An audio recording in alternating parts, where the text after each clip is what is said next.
Chilli chutney பண்ணுறது எப்படின்னு பார்க்கலாம். நான் ஒரு 10 காஷ்மீரி சில்லி எடுத்திருக்கேன்.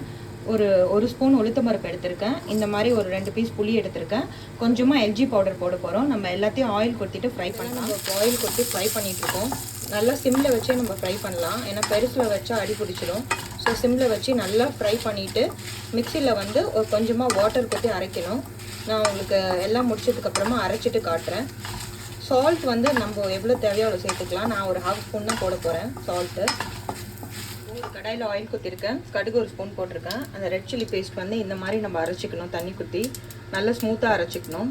இப்போ இது ஃப்ளட்டர் ஆனோடனே நம்ம இதை போட்டுடலாம். நான் இதை அரைக்கரிச்சு சால்ட் போட்டு அரைச்சிட்டேன். ஸோ இப்போ எல்லாத்தையும் மிக்ஸ் பண்ணிவிட்டு இப்போ 2 ஸ்பூன் வெல்லம் போட்டுக்கிறேன். வெல்லம் போட்டால் அந்த ரெட் சில்லியோட ஸ்பைசினஸ் நமக்கு தெரியாது. ஸோ குழந்தைங்களும் சாப்பிட்லாம். அவ்வளோ காரம் இருக்காது வெல்லம் போட்டால். இது நல்லா குக் ஆகணும். சிம்மில் வச்சு தான் குக் பண்ணணும். இது கலர் மாறினோடனே நம்ம இறக்கிடலாம். பன் தோசை கூட பண்ணிவிட்டு நான் உங்களுக்கு காட்டுறேன்.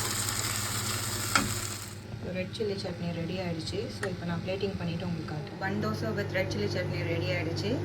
நீங்களே பார்க்கலாம் எவ்வளோ ஃப்ளஃபியாக இருக்குது பன் தோசைன்னு சொல்லிட்டு. ரொம்ப சாஃப்டாக இருக்குது.